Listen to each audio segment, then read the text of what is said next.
Okay. Hi, this is Dr. Richard Barwell, and welcome to the neurologically based chiropractic NeuroInfiniti BrainTrust group. This is a long time since we've had a chance to talk, Dr. Ralph Cardin, and I am really excited about this because you have some great things to share with us based on the experiences you've gone through with the approaches in chiropractic. So let's start with the basic. What's your education? How many years in practice? What's going on? Okay, so a doctor of chiropractic. Within the profession, I also have a diplomate in internal medicine and 400 or 500 hours in acupuncture training and 400 or 500 hours in applied kinesiology training. Practicing 20 years, we're just getting ready to hit our milestone. 20 years ago, March 1998, we opened the doors and we're getting ready to celebrate that big milestone. So, 20 years, man, isn't it amazing how quickly that goes by? Yeah, it just seems like yesterday I was in chiropractic school. There's a lot that's changed over that period of time. That is true. Reese, what took you on into to looking into internal medicine and kinesiology? What was the sort of the lead? Well, the kinesiology part started way back when I was in chiropractic school, and I thought I wanted to go into sports medicine aspects of chiropractic, and I felt like the kinesiology part was going to give me the greatest avenue at that time. Once I got into the kinesiology part, I realized that there's a lot of nutrition associated with integrating chiropractic and the specifically applied kinesiology work, and so that led me down a road of really integrating. Initially, while I was a student, integrating nutrition into my practice and into my philosophy. And then when I got into practice, I practiced in a small town that had 2 medical doctors and 1 additional chiropractor in town. And what I found was that a lot of patients were coming in and they had questions about nutrition. And so that's what led me down the road to get that additional training through the ACA and ultimately obtaining what's called the diplomat in the American Board of Chiropractic Internists. So that's kind of the way that progression took place. Mostly it was supply and demand in terms of patients. I felt like if patients were going to come in and trust me with their care, I need to have some knowledge base on how to help them from a nutrition standpoint. You know, it's interesting when we take a look at our basic education at chiropractic college. We were exposed to the fact that there were stressors that were involved in the creation of the vertebral subluxation. There was the chemical, there was the physical, and there was the mental. Mm-hmm. All we really ever addressed was the physical. That's all we looked at. When we look at chemical, we're looking at, obviously, nutrition is a huge part of the chemical, huge part. Yeah, that's all part of a neurological foundation that happens because there's a feedback system on what you're eating and how it's being used by the body. So with that basic approach that we were taught about the vertebral subluxation is the end all and be all, and all we had to do was find the high bumps and pound them down and it was fine. Did you ever have any challenges with that? Oh, of course. I would be remiss in saying that I didn't. I struggled with the idea of the bone out of place causing, every possible, ailment known to man. I had an instructor in chiropractic school that boasted that you would be better off having cancer than having a subluxation, and I could never make the connection between the two. I've adjusted from day one with my patients, and I still believe in that component. I couldn't verify and validate that it was a bone out of place that was causing the issue. It like a lot of practitioners, when you get started, I used X-rays, and I was taught a lot in chiropractic school, even 25 years ago, that X-ray was the way to diagnose this subluxation. Obviously, hands-on approach as well, but I still never felt like that was really giving me the real answer. And it always seemed very difficult to translate what I believed in my heart that I needed to adjust the patient chiropractically and what the patient understood. Yeah. The patient just didn't get it. They just didn't understand that how this bone out of place could be causing whatever the case was. And through the techniques that I used, it wasn't just a bone out of place in the spine. Like I was doing extremity adjusting in addition to, I was doing cranial bone adjusting in addition to the spinal adjustment. And I just felt like it was all of that information being fed to the nervous system is what helped regulate the nervous system out.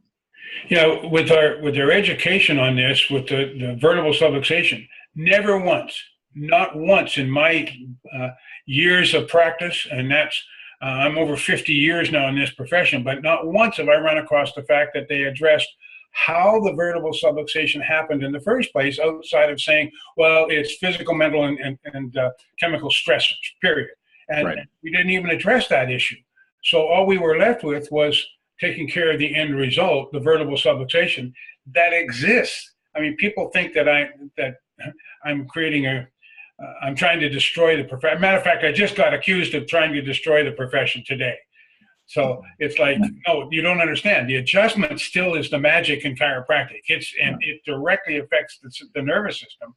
Now we know that, but we need to look back further than just saying we've got to pound down the high spots. And those doubts have sort of plagued us for years, and most of the time we tend to just ignore it.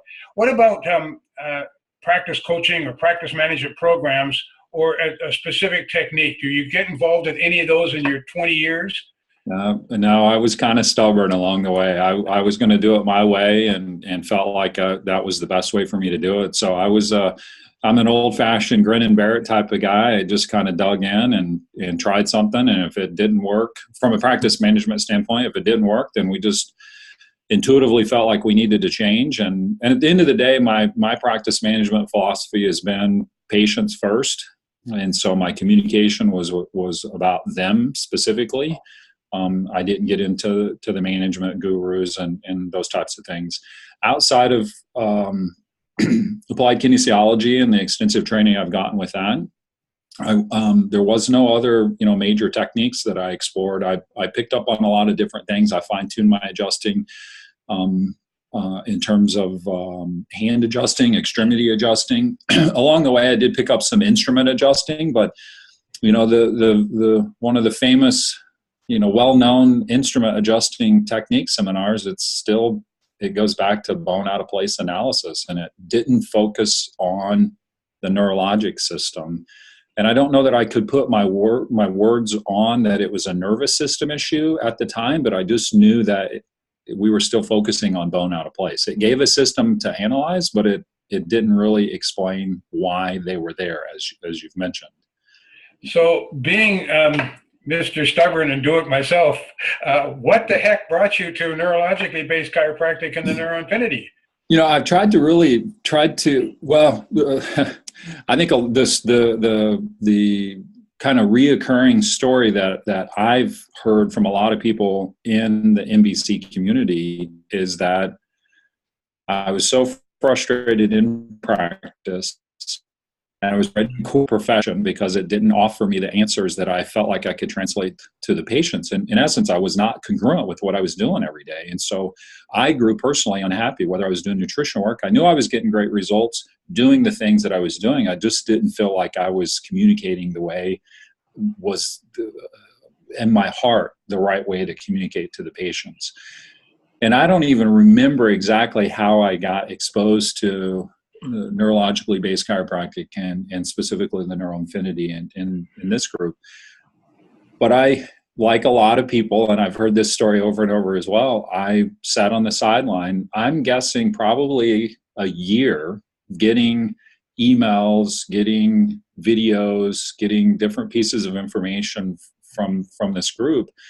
And I kept watching, and it just sparked my interest more and more and more until finally I had lots of conversations with Dee Dee, and finally I decided this seems congruent with my belief system. Again, not because I had anything that I knew it was neurologic. I'm not trying to claim to be a pioneer in that regards, but I knew this just seemed to resonate with me and how I felt like I could communicate to my patients. So that's basic. That it's kind of a soft entry into it, but that's the basic way that I got into it. Once I was exposed to it, and I've been to the training sessions and everything. I knew I was in the right spot then. I knew that this was the language and this was how I was supposed to be communicating to my patients. How did that go with the communication to the patients? My certainty in what I was doing went through the roof when I walked into the room. I knew that what I was doing was more than just pushing down the bumps. It wasn't just a high spot anymore. I knew I was making deep-seated neurological changes in the patient through the chiropractic adjustment. I've fine-tuned and tweaked my approach, both using instrument adjusting and using hand adjusting based upon now what I find with the patient in terms of neurologic, more comprehensive neurologic exam, but knowing that I was speaking the right language. Hopefully I'm getting this across, but speaking the right language with the patient. Now, it wasn't just you have a big toe subluxation that's causing your headaches. I knew for certainty that they had an over-aroused, overstimulated, or understimulated nervous system that was contributing to their symptoms. And it allowed me to expand my scope with the patient. It now wasn't compartmentalized. I wasn't addressing just the nutrition part and dabbling with the adjustment. I wasn't addressing the adjustment and trying to convince them that they needed nutrition.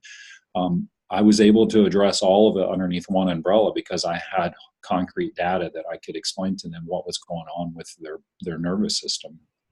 How did you introduce this? What was the step that you first took? I did what everybody tells you not to do, and I gave it away. Patients would come in especially patients that had trusted me for years. They were on, quote unquote maintenance patients. They were on regular care patients. And I started with those patients initially. And what I did is just gave them an initial exam. It let me sit down and fine tune how to communicate to people that trusted me already, what I saw on the exams. And then once I felt like my confidence was up with that, then what I did is turned around and started doing it with all of my new patients at that point as well. I don't know if you listened to Dr. Beaudry's interview, but he did the same thing. And I really do recommend this you've got to get started somewhere. And the patients that have been coming in have that trust with you. That's why they come in. Mm-hmm. He did something like over 150 he gave away just to get it rolling. And that once he got it rolling, it was like, holy smokes, it's been crazy. His practice tripled. His income practice tripled. What did you find that the impact had on your practice once you started to change the concept and the dialogue? Well, again, being a little bit stubborn, I manage my practice volume from a standpoint of what I want to manage. And what I mean by that is I'm not the guy who sees an unlimited cup. I have a comfort zone that I want to work within. And so I let my cup fill up to that point, and then I keep it at that point. Now, what I have noticed is that, I went from, and I don't have the numbers in front of me, but I would say I was probably somewhere around a 20 PVA with patients to where I'm over 40, probably close to 50 PVA with my patients at this point. And so that's one of the simple measurements that I used. Did I double or triple my practice? No. Could I double or triple my practice? Yes, if I got a bigger cup and I filled it up, certainly. But being a little stubborn, I don't really want to do that as well. I think that's perfect. That's the way it should be run. I mean, you work for yourself, not for somebody else. Yeah. And just because you have high volume doesn't mean that you're getting satisfaction out of it. Believe me, I've been there. Went there and I said, I do not like this level of high volume, and I cut it back myself and maintained a level that I felt really comfortable with. And that's an important factor because that puts a lot of pressure on a lot of chiropractors thinking they have to see these huge numbers to be successful. I totally agree. I think that what happens is we go to a conference, we go to a state association meeting, we get wherever we're going to go, and that seems to be the prime focus of everybody's communication.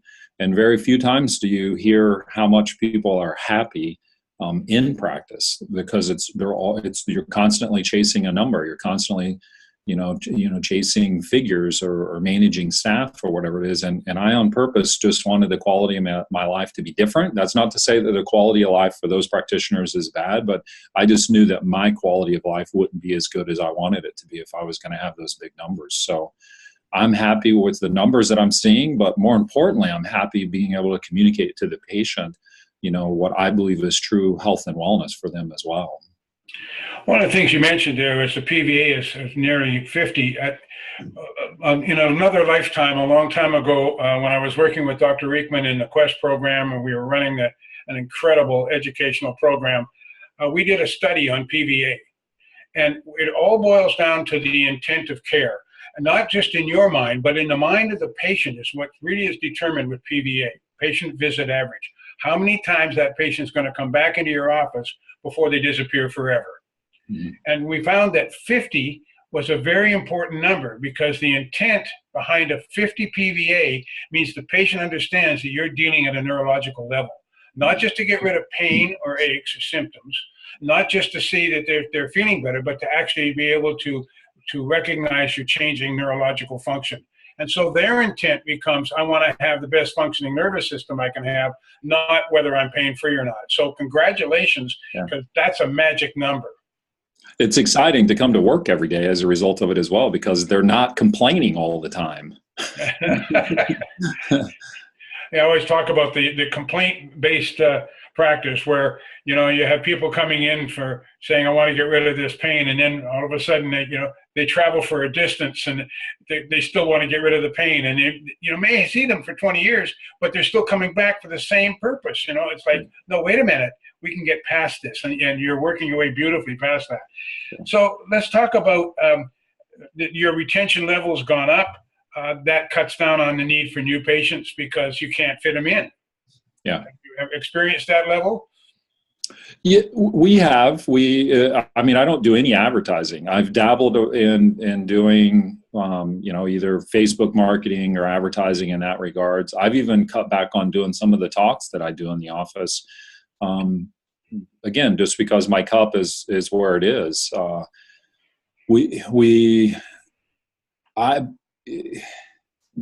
I think that answered the question. Yeah, I'm kind of all over the board, mostly because we ebb and flow with it. There's periods of the year where we do a little bit more marketing than other parts of the year, but I haven't had to really do a concerted effort in terms of marketing. Fantastic. That saves a lot of effort, a lot of money, a lot of time, and you get quality patients coming in because they're being referred in for the right reason. Now you don't have to go through the education. It's already been done. Yeah. One of the things I wanted to ask was, what was your patients' responses, and how's that response been to both the neurologically, but also using that NeuroInfiniti? What is their attitude towards the testing going on? Oh, I think they're happy that somebody can finally give them an answer as to why they have the myriad of symptoms. Because of my nutrition component, I actually go back and in addition to their chiropractic symptoms that they come in, I also tie in their past history as well and their current organic symptoms, fatigue or bowel issues or whatnot. And so it allows me to be able to tie in the fact that their nervous system is controlling all of those other things as well. So the reception, once we started doing, at first, like a lot of patients, they've been, no pun intended, pounded into them that it's a bone out of place issue, because I didn't always get patients that were brand new to chiropractic. I got patients that had been to other chiropractors, like many of us do. And so they had heard this bone out of place concept for a long time. And so when we started explaining to them that it was really about their brain and their nervous system, and the effects of the chiropractic adjustment was on the brain, and it was regulation of that information, they were skeptical, of course. And then when I began to integrate and implement more brain-based therapies in the clinic as well, of course, they're skeptical about that as well. That was in the beginning. Fast forward now, as you mentioned, patients come in and they've been educated. They understand what we're going to do in the clinic. And so they know that we're doing something completely different. And ultimately, we're addressing the underlying issue that's going on with them. They love the reports. They love the information. And Americans are data driven, so they can't wait to do their next exam. We give them numeric data each visit that they come in, and so they constantly want to know, am I better than last time? Is my brain doing better? Not, is my pain better? Is my whatever better? They want to know if objectively they're getting better from the top down. And that's been an exciting, change in communication with the patient as well. What else are you using in your office that's brain-based therapies? So I also use, most people are familiar with Dr. Porter's, I think the current name is BrainTap device. So I do that both in the clinic, but I primarily promote that for outside the clinic as well.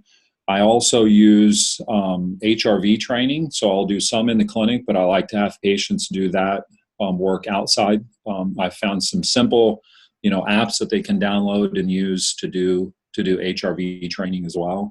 And I try to communicate with HRV, the studies that exist that are very favorable with chiropractic adjustment, changing HRV.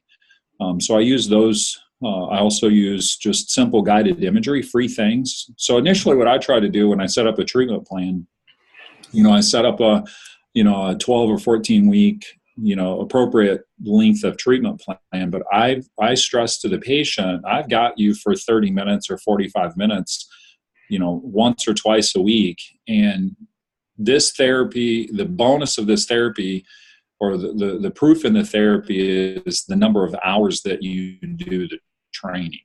So I'm going to hit the reset button with a great chiropractic, very neurologically friendly chiropractic adjustment, but you must do something to change your nervous system outside of the office as well. So I try to give them initially a bunch of free things that they can do at home. BrainTap being one of them, HRV training being another thing as well. Do you happen to have the EVU? I do not. Our little unit, I don't know if you know about it. This is a relatively new unit that we've got now available. It fits on the finger, and it does heart rate variability training, skin conductance, and hand temperature all at the same time. It's a 5-minute program that you follow the breathing exercise, and then what it does is it sets a goal for them so that they can do this, and it sends a report to you.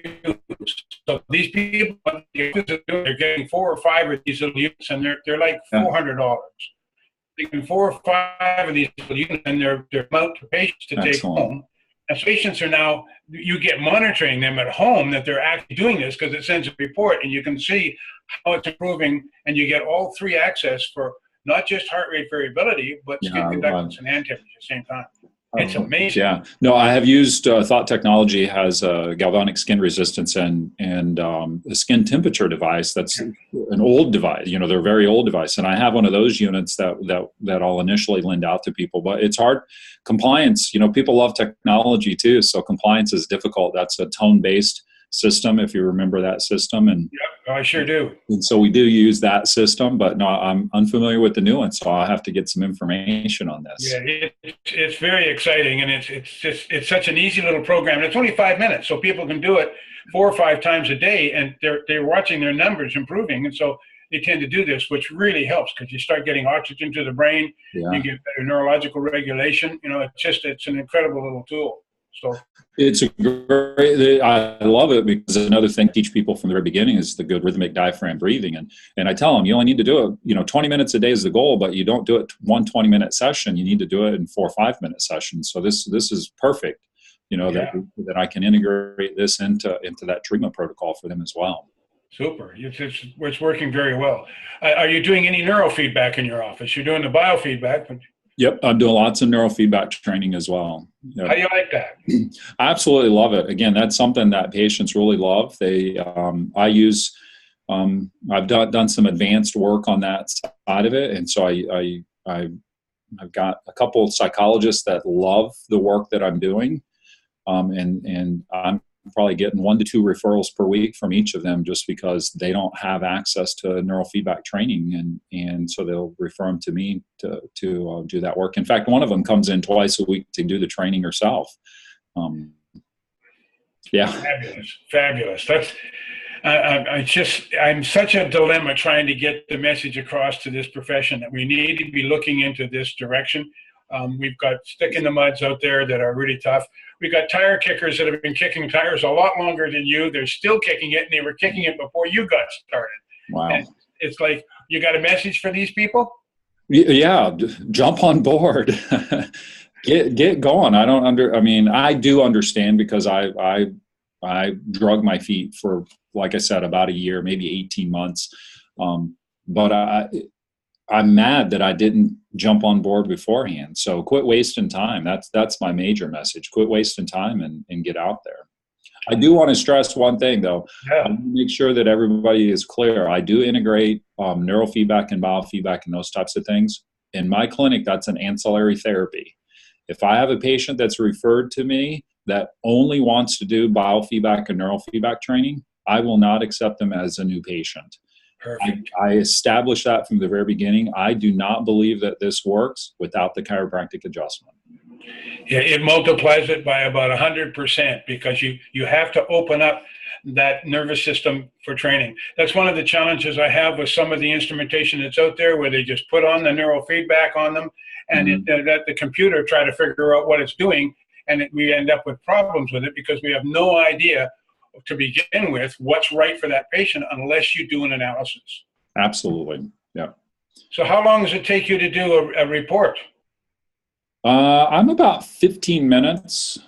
I'm going to try to streamline that down, and what I'm going to do is I'm going to try to put together some videos or a video explaining just basic nervous system function, parasympathetic, sympathetic function, and those types of things.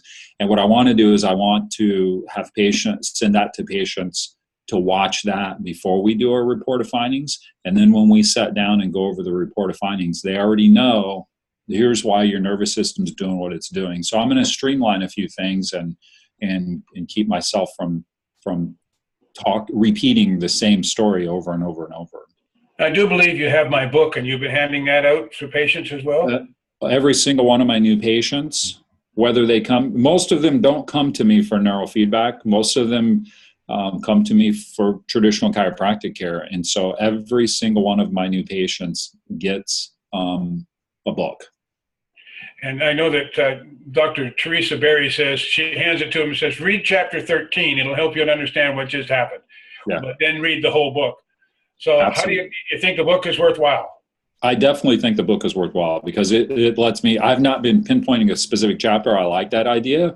But I just tell them what I'm explaining to you in terms of neurologically based chiropractic and how your nervous system controls everything. This book does it way easier for me. I like explaining, I like the way you set the book up where the chapters are small chunks. People can take, 3 minutes or 5 minutes to read 4 or 5 pages, and they can go about their day. We all know that we live in a Facebook attention span world, and so I think that's been golden for it as well. I don't require them to read it to become a patient, but if they come in as a patient and I go through a new patient exam, that's a book that I automatically just build into my cost. Fantastic. And that's included in their first visit. You just give them a book. Yep, on their checkout. Fantastic. Well, listen, I just have a couple of questions, and maybe there's something that you want to share that we haven't covered. But the basic question I have for you is like, this has made a major shift in your understanding of chiropractic and what you bring to the table, whether it's through nutrition or chiropractic adjustments or whatever it was you were doing. How is that sort of sat with you and your family, and does that make a difference in your lifestyle period? Yeah, I mean, the focus is, the focus becomes more neurologically. This sounds funny to answer it this way. So what I mean by that is me communicating to my kids centers more around that device that you're using, that TV that you're watching, whatever the case might be. How is it affecting your nervous system? That food that you're eating, how is it affecting your nervous system? It's a conversation we've had to a degree with our kids all along, because we always believed that chiropractic was a neurologically based system anyway, but the certainty now is let's measure it, let's do these things. So the conversation at home has been been more focused that way. One of the things that's interesting, my wife is a chiropractor as well. She's very nutritional, chemically based. So when we've got a complicated case that we're consulting on, we both tend to approach it a little bit differently. I want to focus on the nervous system. She wants to focus on the nutrition. I think to a degree with some of those complicated cases, we both are right. Because if we're not feeding the nervous system, it can't heal itself. But if we're not addressing the imbalances in the nervous system, then the food that you're feeding it can't be effective as well. So I think that's the biggest thing in terms of our home life, is that we have to come to agreement on that a lot of times. But it hasn't changed. It's changed how we've communicated to our kids, and just making them more aware of the effects of the modern world that they live in, and what it's doing to their nervous system. One of the things that I wrote about in the last little article I put out about the EEG, why EEG in chiropractic is the fact that, listen, we have stressors in our life, period. We always have stressors in our life. It's how we recover from those stressors that's the key factor in this. Yeah. If we get overloaded and we're not recovering, we have a problem. But those stressors include chemical and physical and mental. And what we were doing before was just adjusting for the signs and symptoms, sending them back out into their world with those same stressors, and not giving them any kind of tools to be able to deal with that on a higher level. Yeah. And so now, we need to address the chemical situation, their nutrition. We need to address that, because if you don't, it's just creating the stressors, and it's going to undo the neurological challenges even more. So all those things. And so now it makes sense. You put it all together and it goes like, well, it still has to come through that nervous system, and then we have to address these other issues. Yeah. So I think that, chiropractic deals neurologically, but the chiropractic lifestyle deals with the whole bunch. Absolutely. Absolutely. So, is there anything that you would like to share that you think is a little gem to help some people that are struggling, getting started? They got overloaded to begin with at the first training, like happens, or they're just not knowing how to bring it in, or they don't think there's enough room in their practice. All the excuses we hear. What would you like? For the people that have the unit and they're trying to figure out how to integrate it into their clinic, I think the simplest thing is just start talking to the patients about it. Change the way you communicate to them, and communicate from a neurologic standpoint, and get confident with that. The second thing I think is really just to start testing people. Even if you have to give it away. I realize you've made a sizable investment into the unit, but you will get that back to you in droves if you just start building your own confidence about the unit and what it can tell you and what it can ultimately tell your patient. Because at the end of the day, what we're trying to do is get sick people better. And this is just another tool. For those people that haven't jumped on board and this is something that they've been kicking the tires on, stop waiting. Stop waiting.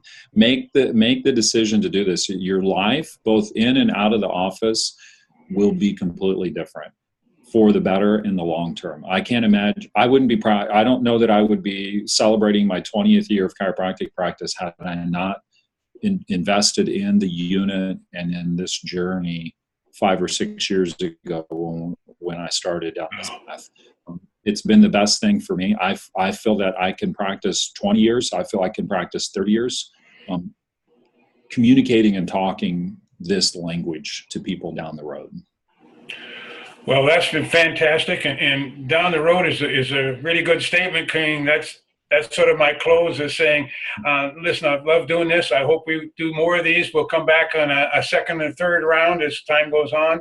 But in the meantime, I'll see you somewhere down the road, Doctor. Thank you.